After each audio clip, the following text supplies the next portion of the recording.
Olá, eu sou a Mariana, psicóloga, idealizadora do podcast Sobre Depois do Fim. Esse podcast, ele tem como objetivo ser um espaço seguro para que possamos falar sobre aquilo que a maioria não gosta de falar, luto. Por que a maioria não gosta de falar sobre esse assunto? Porque dói. E falar dói. Mas falar também faz parte do processo terapêutico de cura. E hoje, nesse episódio, eu trago uma convidada muito especial. Alguém que eu admiro muito, uma mulher que tem uma partilha e uma história de vida muito importante e que pode acessar a sua dor. O objetivo é que o teu coração saia mais aquecido após assistir esse episódio. O tema para o capítulo de hoje é o amor que não morre. Eu recebo aqui uma convidada que eu tenho muita admiração, uma mulher maravilhosa que tem uma história de vida de muita resiliência, de muito amor e de muito processo de cura. Então hoje a conversa é sobre um tipo de dor que não tem nome. Perder o pai a gente chama de orfandade. Perder a mãe também. Perder o cônjuge, viuvez. Mas e quando uma mãe perde um filho? Não existe palavra, porque não era para acontecer.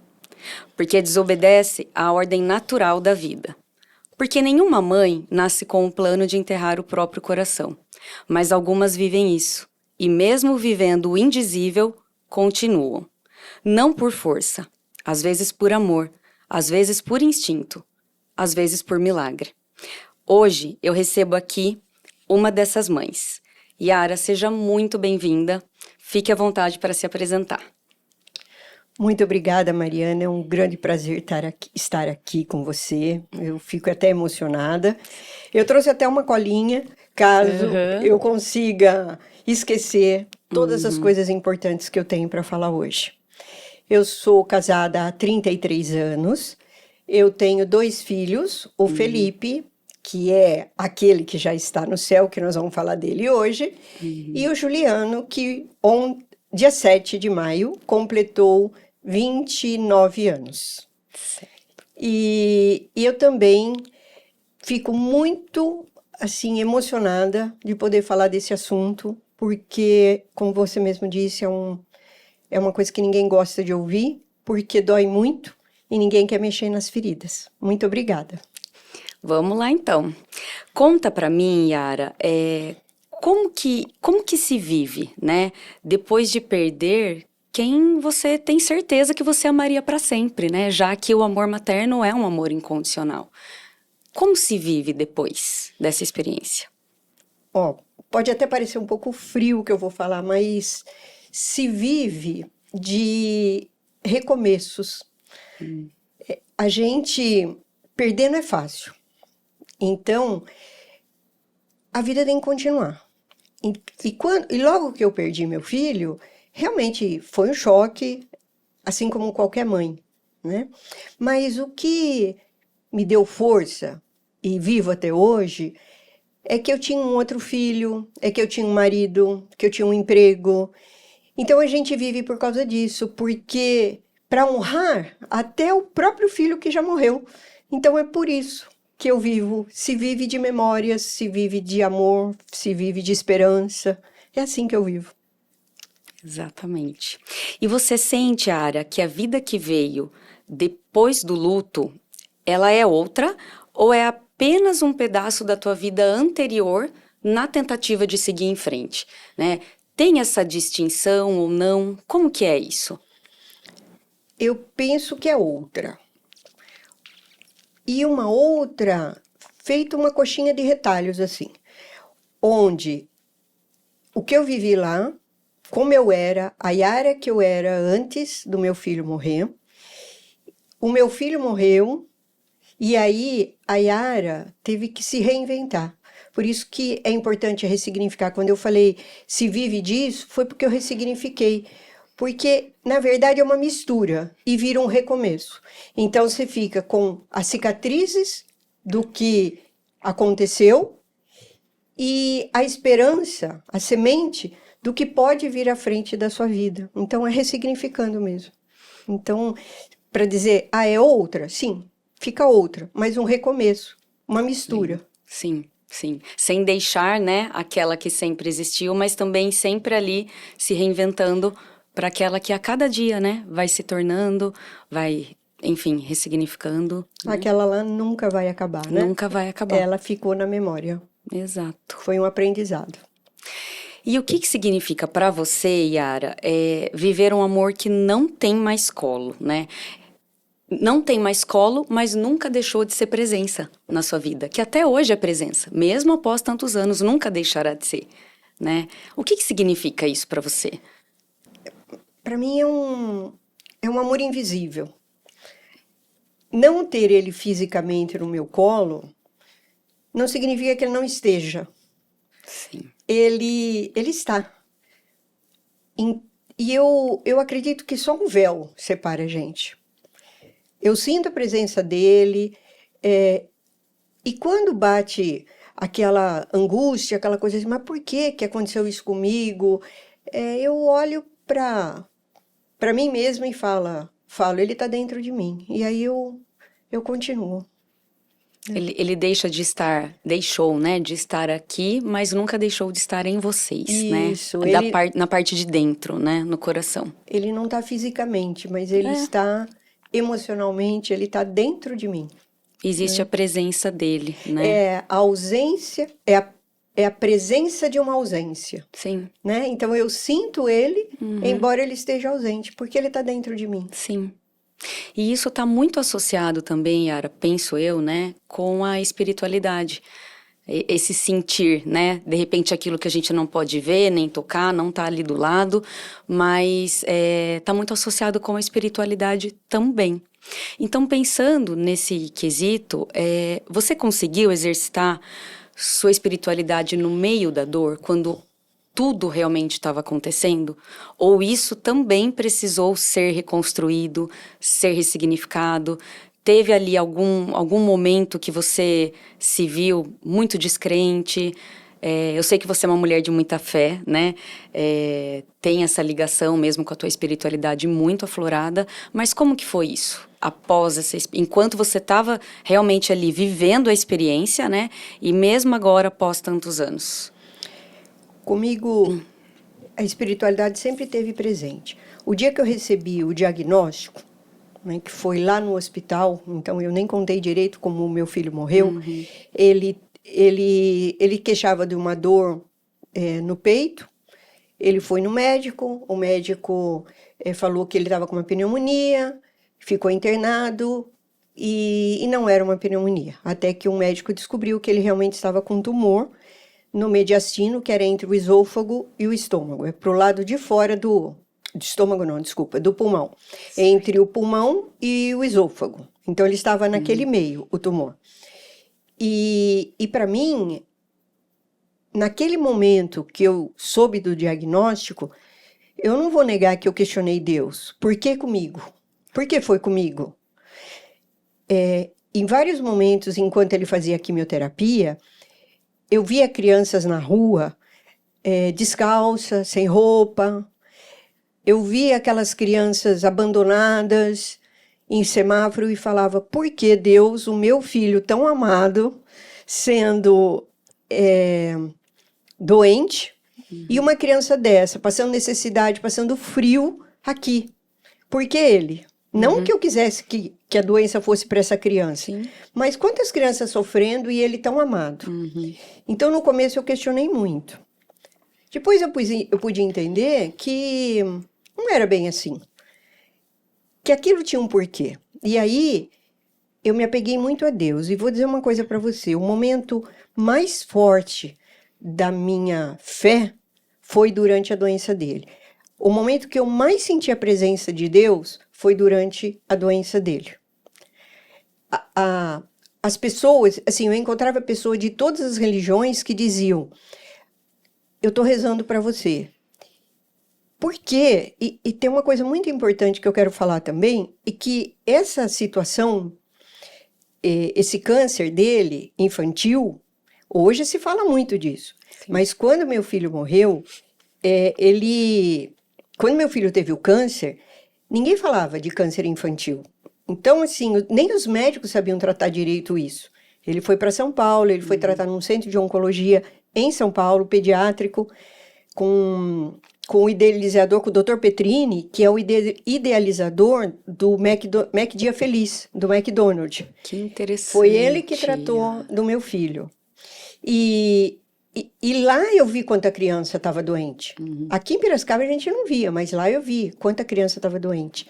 Entendeu? Então, isso me deixou... E um dia, eu também não posso deixar de contar isso, um dia eu estava com ele num exame, para fazer um exame, e tinha uma senhora do meu lado e ela perguntou assim para mim, por que você está aqui? E eu expliquei do meu filho. E eu falei, e a senhora? Eu estou com meu filho também, mas ele é pai dessas 2 crianças. E eu vou dizer uma coisa para você, quando meu filho teve o câncer dele, ele era pequeno que nem o seu. E eu fiz muita promessa para Deus, pedindo para que Deus curasse meu filho. E ele curou. Meu filho foi para a vida profissional, meu filho casou e hoje ele tem essas 2 crianças. E o câncer voltou.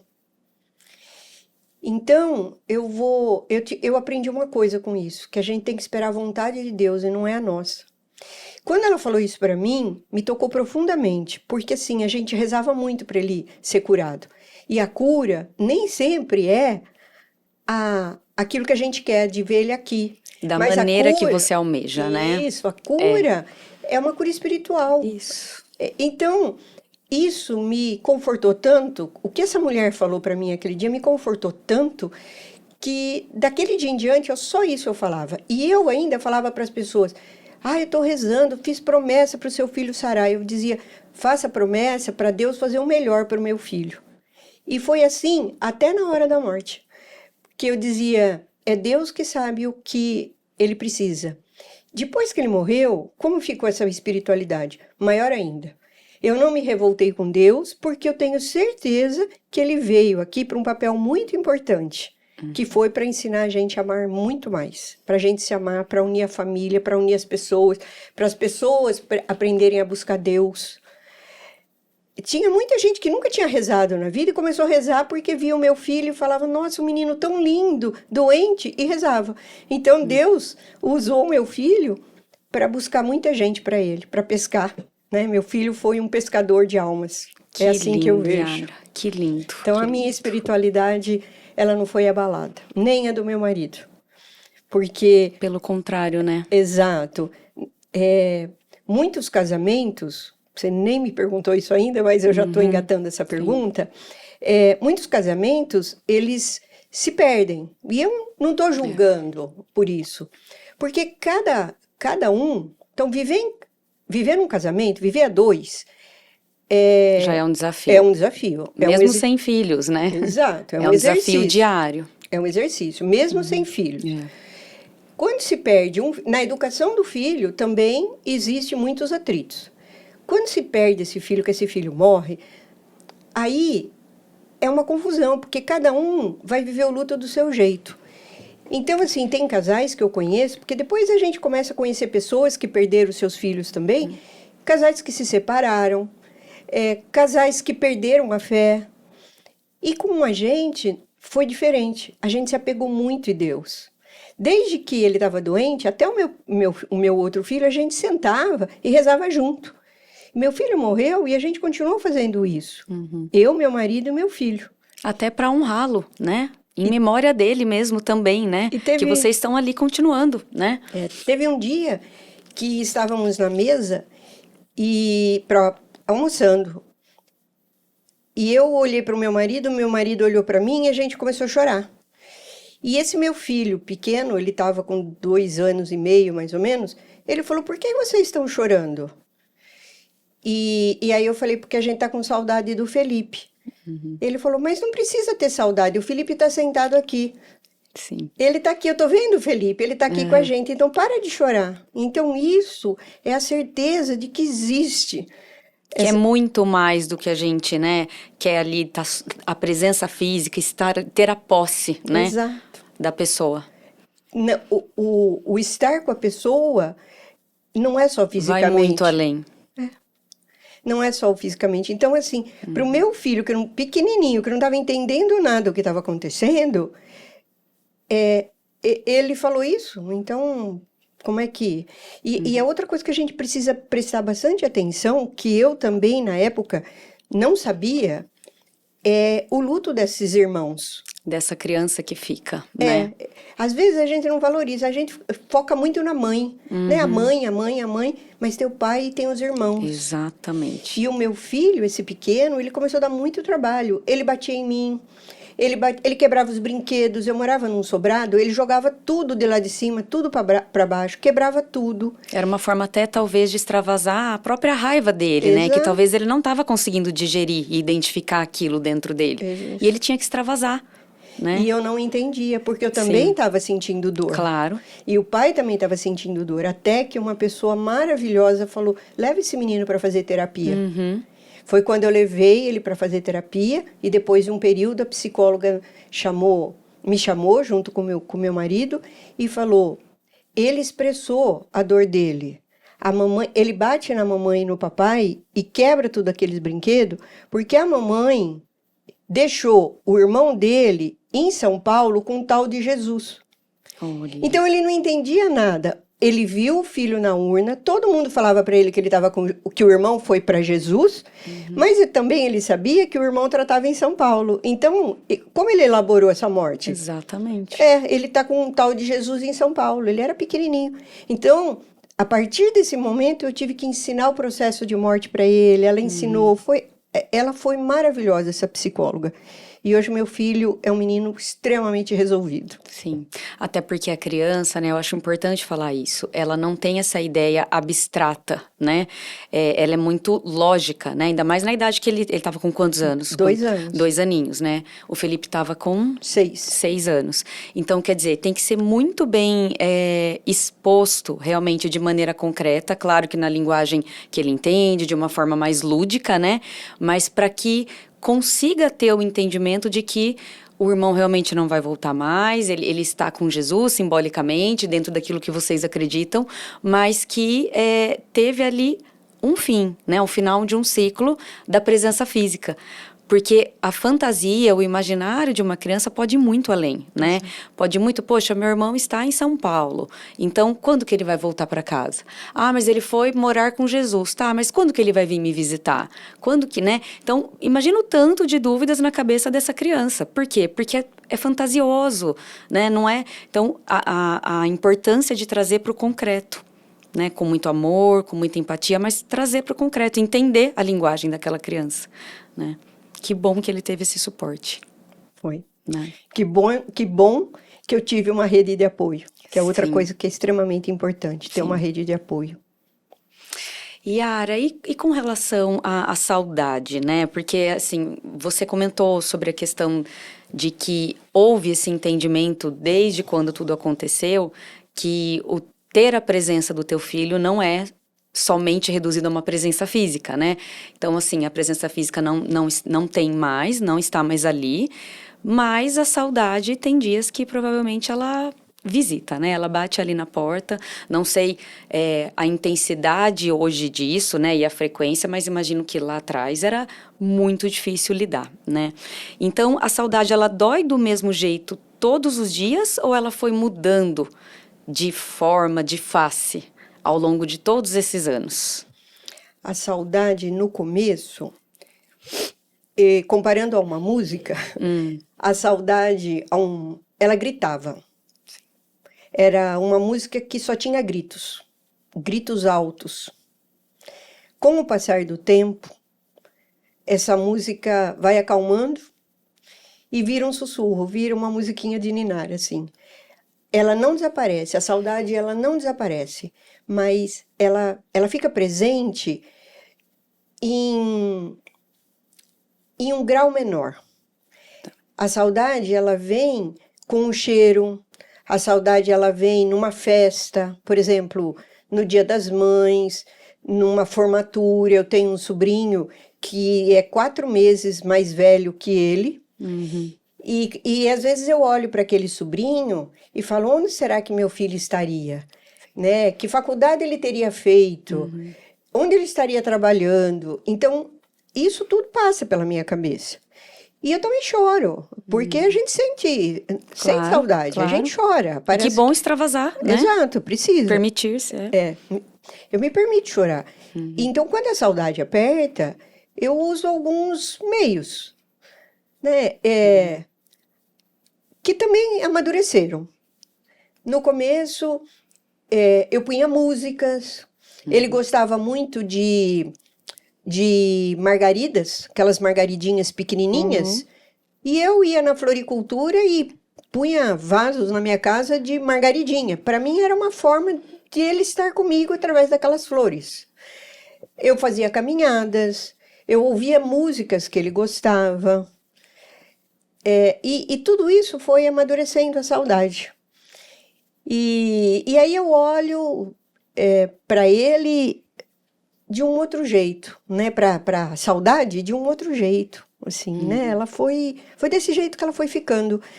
Existe, mas é mais madura, com gratidão, porque eu vou dizer uma coisa, Mari, se não fosse a morte do meu filho, eu não seria quem eu sou. Eu me transformei muito. Eu ressignifiquei a minha vida, eu me transformei. Por completo, Foi né? por conta da morte dele. E não só da dele. Eu tive outros lutos, né? Eu perdi pai muito nova, eu perdi a minha mãe, eu perdi amigos queridos. Então, a vida vai te ensinando. Eu acho que o que é importante é a gente olhar para essas coisas que acontecem na nossa vida e não questionar como eu questionei no começo. Por que comigo? Mas para que isso? Qual a função, né? Para que isso está vindo para minha vida? Que isso está acontecendo comigo? Para quê? Para quê? Aonde eu tenho que olhar? O que é que eu tenho que fazer com isso? O que dentro de mim tem que ser transformado, né? Tem que ser olhado, transformado, tem que ser ressignificado, né? É isso que eu penso. Essas estratégias de enfrentamento da saudade, né, Yara, eu acho que são tão importantes, como você disse, né, uma música, né, uma atitude, enfim, o driblar ali, né, aquela lacuna, aquele vazio, que ele vai amadurecendo, né, e penso que tem muitas pessoas que talvez quando estão ali no auge da dor, acabam ficando sem ter nenhum tipo de iniciativa, né? Às vezes está ali deitada num quarto escuro, né? Ou não se permite realmente a viver, a ver o mundo lá fora. Às vezes até por uma sensação de culpa também, né? Mas essas estratégias, elas são importantíssimas. Logo que morre assim, vem muito a culpa. O que é que eu fiz? O que é que eu não fiz? Por que é desse jeito? Então, assim, procurar essa culpa. Eu passei por esse período de culpa. Será que foi alguma coisa que ele comeu que desenvolveu isso, né? Se falava, olha que coisa louca. Eu vou falar porque, assim, às vezes acontece na cabeça das pessoas. Naquela época, parece que eu estou falando de 50 anos atrás, mas não é. É que as coisas evoluíram muito rápido. Mas leite de caixinha estava começando. Tinha leite de saquinho. Sim. E o leite de caixinha, ele durava, sei lá, vários meses. O prazo de validade de um leite de caixinha é de vários meses.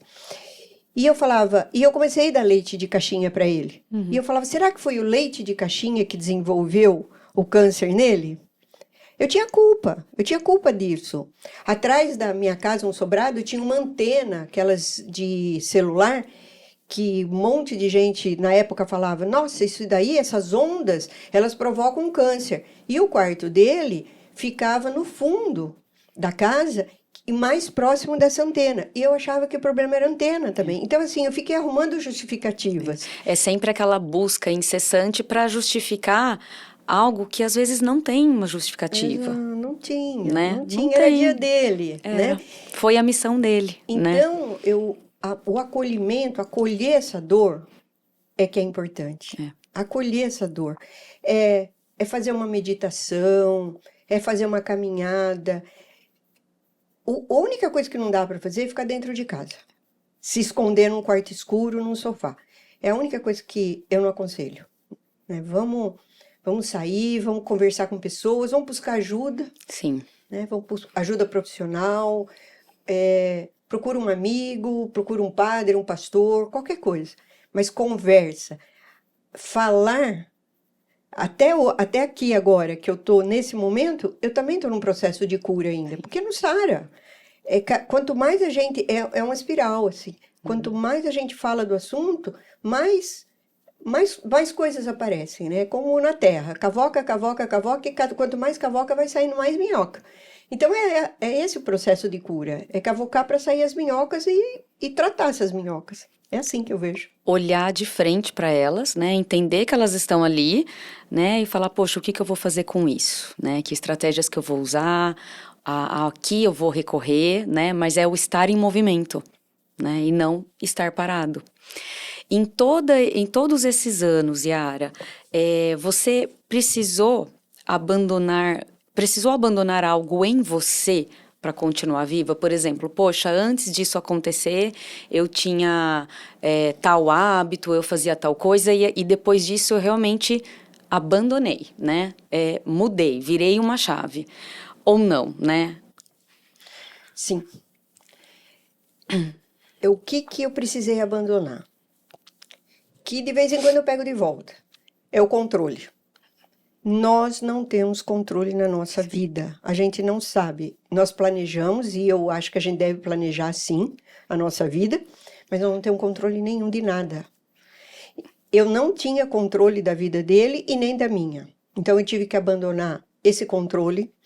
Eu tive que abandonar uma sensação que eu tinha de apego. Posse, né? Posse. As pessoas, elas estão emprestadas aqui para nós. Elas estão do nosso lado para a gente crescer junto com ela. Nós não somos donos de ninguém. Nossos filhos também não são nossos. Nós não somos donos dos nossos filhos. Então eu tive que esquecer isso, abandonar isso. Eu tive que esquecer a raiva. Eu tive que esquecer o abandono. Aquela sensação, ele me abandonou. Eu tive que esquecer todas essas emoções. Soltar, né? Tudo. Soltar. Libertar. E o que eu segurei? Eu segurei a paz. Eu segurei a gratidão. Eu segurei o viver o agora. Porque às vezes as pessoas falam em felicidade, mas a felicidade, ela é feita de momentos. Esse momento aqui é um momento feliz. Então, as pessoas ficam esperando coisas grandes. Então, nós temos que valorizar a flor que sai do nosso vaso, nós temos que valorizar um show que a gente vai assistir. A gente tem que valorizar cada minuto que a gente está com aquele serzinho. Então, valoriza o brinquedo com o seu filho, né? Quantas vezes, porque eu tive um pouco disso, eu tive que abandonar isso também. Eu tive um pouco disso, eu me dediquei muito ao trabalho. E é um recado que eu dou. Foi uma fuga. Alguns recorrem à comida, outros recorrem à religião. Eu recorri ao trabalho. Eu tinha um sentimento assim, porque a empresa me ajudou muito, onde eu trabalhava, me ajudou muito, pagou o tratamento, ajudou no pagamento. Eu tinha convênio médico, era o convênio da empresa. Exato. Né? Mas porque eles me ajudaram, eu faltei muitos dias do trabalho. Eu tinha aquela sensação de que eu tinha que entregar o máximo que eu tinha de mim. E eu coloquei essa minha dor lá embaixo do tapete. Porque eu falava, não, agora eu preciso trabalhar, eu preciso render tudo. Eu preciso fazer jus, né? Assim, exato, eles fizeram tanta coisa por mim, agora eu preciso trabalhar, eu preciso entregar, devolver para a empresa.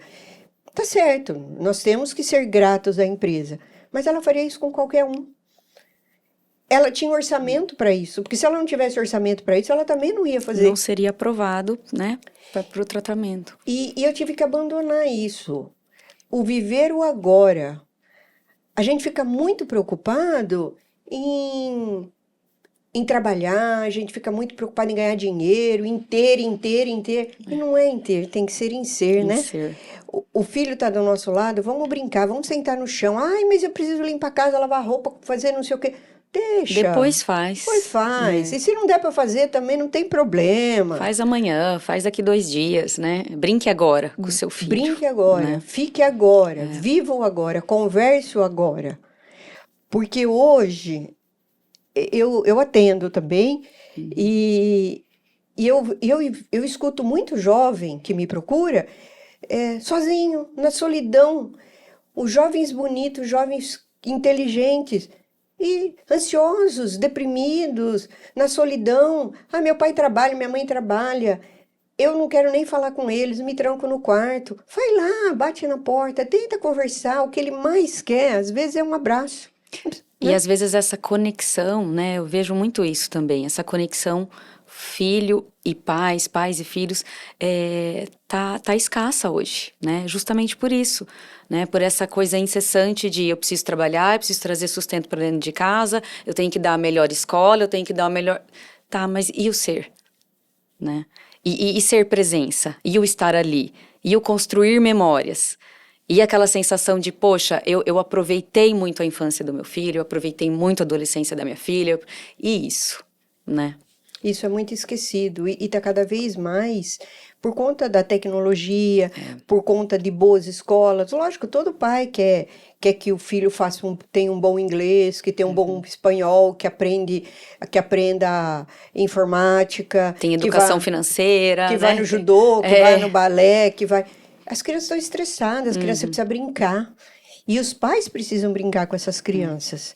Então, isso também é um aprendizado. O ócio é importantíssimo também, tanto para a criança quanto para os pais, né? Para a família, de um modo geral. O não fazer nada também, todos juntos ali, permitindo estar somente juntos. Um Isso. curtindo a presença do outro, né? E isso é importante. A gente vê que está faltando muito disso. É uma preocupação de dar e não uma preocupação de estar. Então, eu chamo atenção para isso, porque nós precisamos. E não é só com as crianças, com os pais também, né? Eu agora estou ficando mais velha, eu começo a perceber como o idoso também está sendo deixado de lado. O jovem olha para o idoso e fala, não sabe nada. Como ele não sabe nada? Ele sabe muito, a lição né? da vida, ele sabe muita coisa. Então, nós temos que respeitar isso, né? E Yara, se você tivesse que dizer uma frase que resume quem você se tornou depois dessa perda, depois dessa experiência, que frase que seria? Essa eu vou precisar ler. Sim. Eu sou uma nova versão, carregando cicatrizes e sementes de esperança.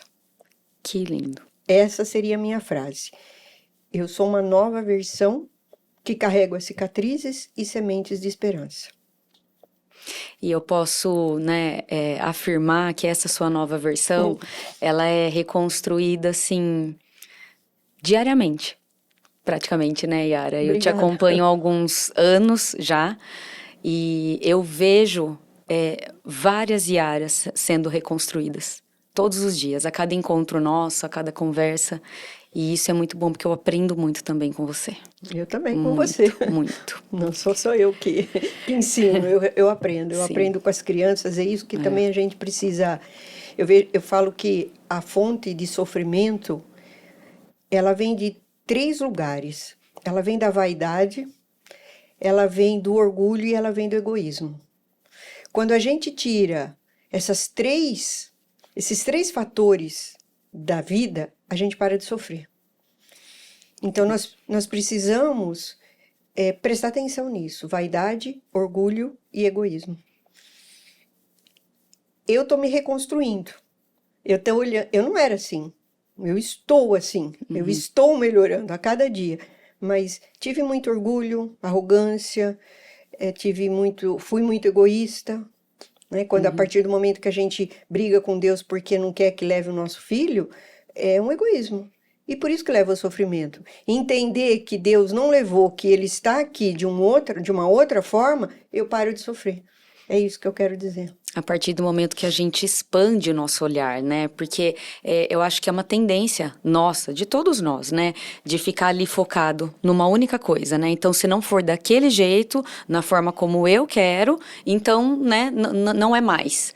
Não, pode ser, mas num outro formato, né? Ampliar a visão ali para conseguir enxergar esse outro formato. Exato, né? É isso mesmo, é isso que eu penso.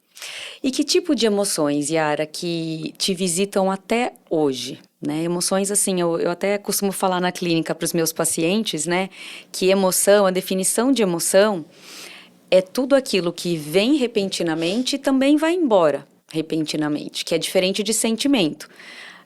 Muitos acabam confundindo emoção com sentimento, mas são coisas diferentes, né?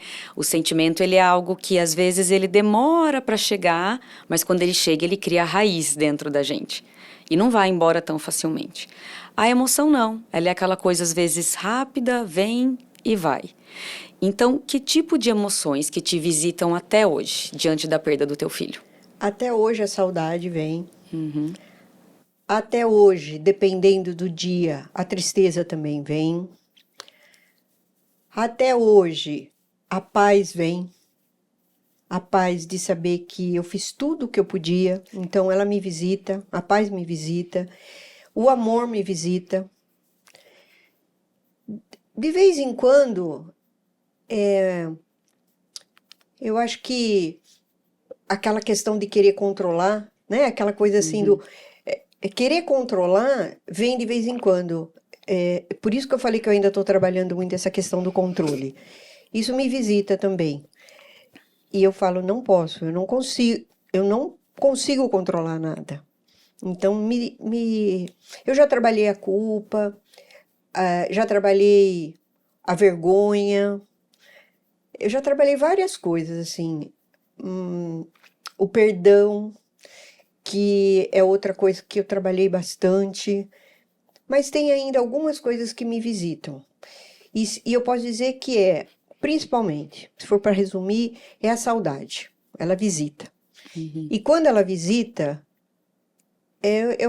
aquilo que eu falei.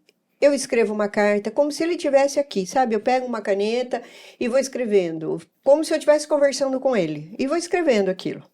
Aí depois que eu leio a carta em voz alta, queimo a carta, parece que aquela fumacinha que vai saindo do papel, parece que vai entrando dentro dele, assim. É uma forma que eu encontro de lidar com isso. Né? Quando me visita, eu vou fazer caminhada, eu adoro ouvir barulho de água, estar próximo à natureza.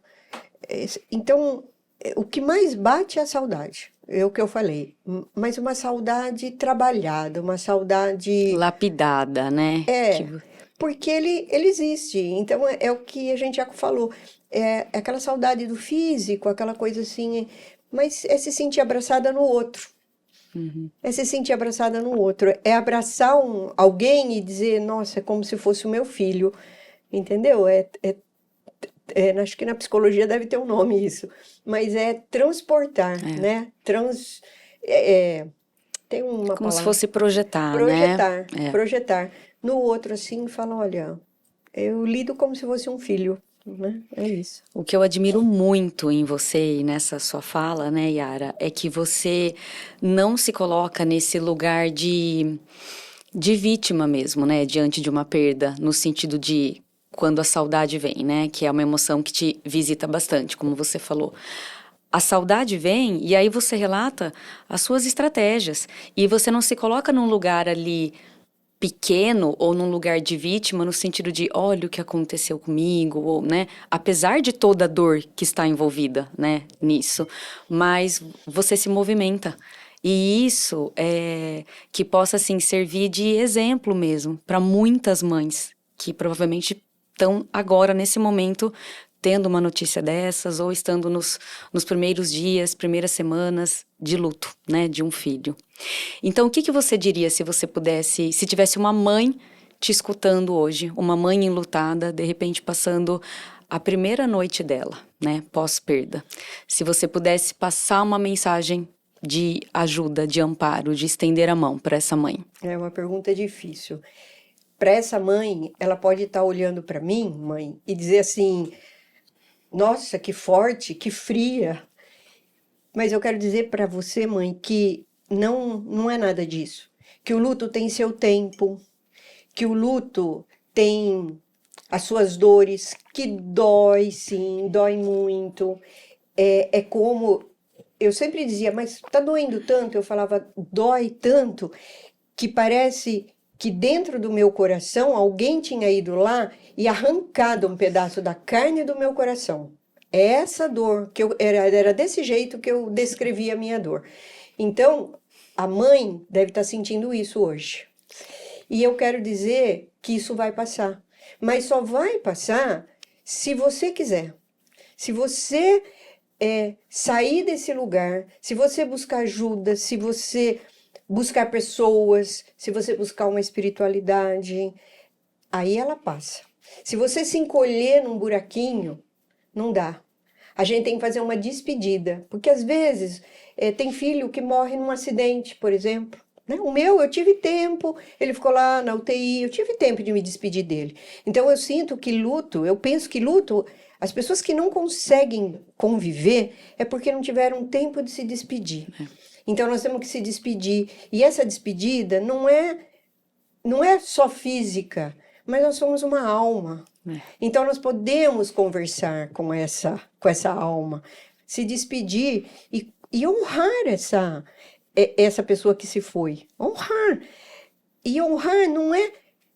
Eu sempre faço essa pergunta. Se essa pessoa estivesse viva, como será que ela gostaria que você estivesse? Aí chorando?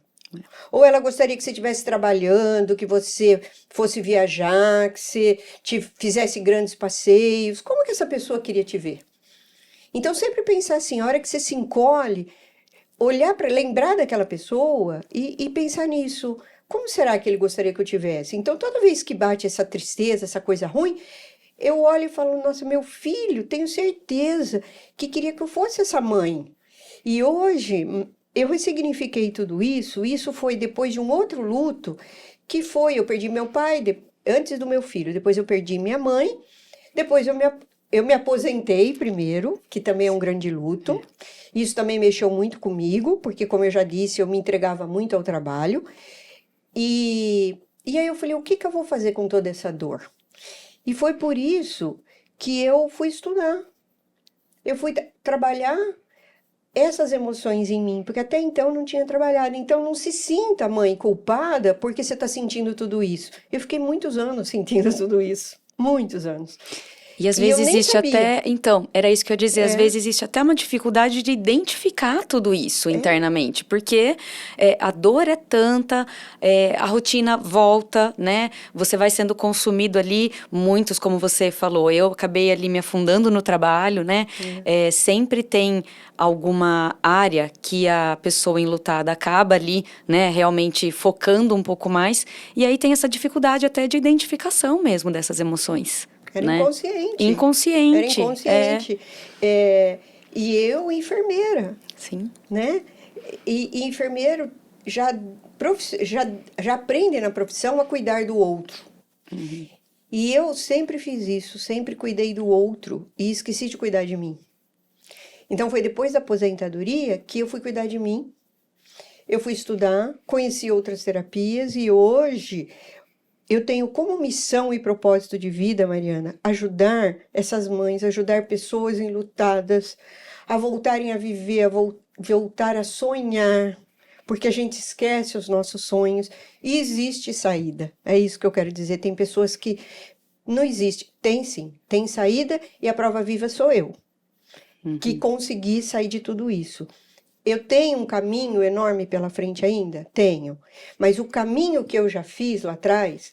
eu posso pegar na mão dessas mães, dessas pessoas que perderam os entes queridos, eu posso pegar na mão deles e falar, olha, eu já fiz esse caminho e dá certo fazendo assim ou dá certo fazendo assado.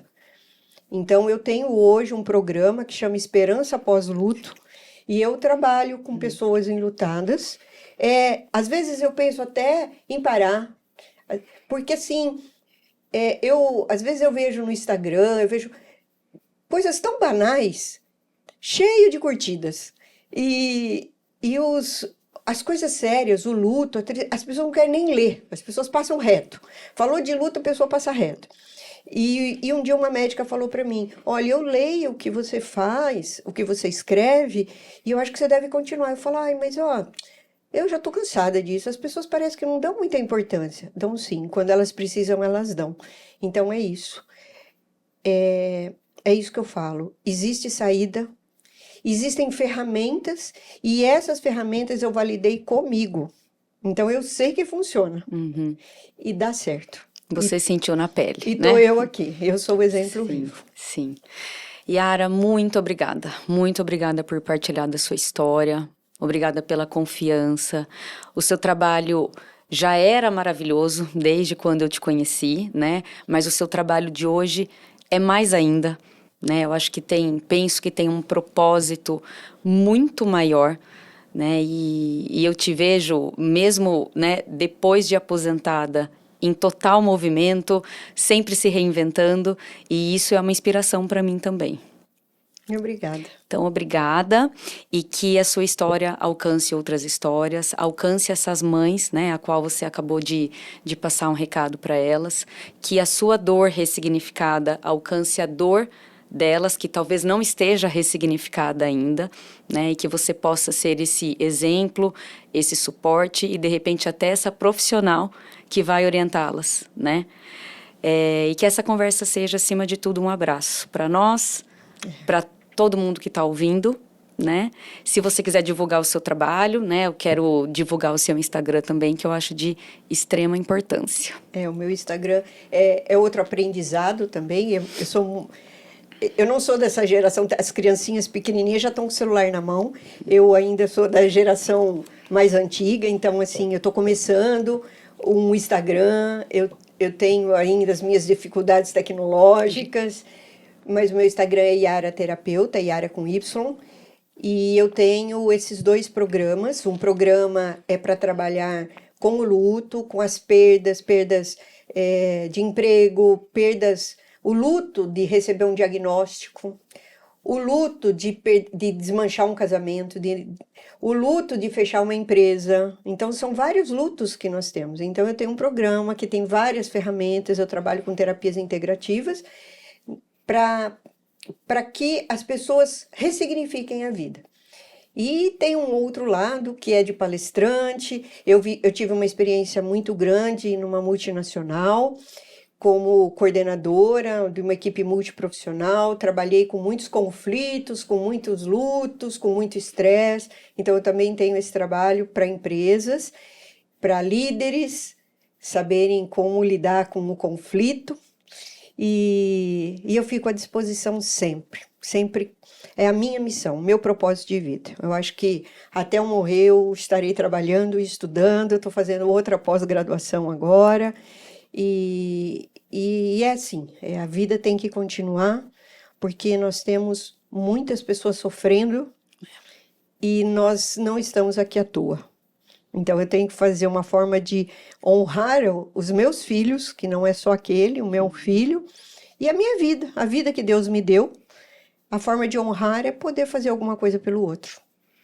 Muito obrigada, viu? Foi um prazer enorme estar aqui. Yara. Nem precisei de colinha. Eu que agradeço, e que a nossa parceria dure por décadas e décadas ainda, né? Se Deus quiser. Você sabe da minha admiração eterna por você, né? Que Obrigada. Você é um exemplo, você é uma amiga, mas também tem uma figura até materna na minha vida, você sabe disso. Muito obrigada por tudo, viu? Eu tenho idade para quase ser sua mãe. Pessoal, então fiquem ligados no próximo episódio com um novo tema, com mais uma história de resiliência e superação. Até a próxima!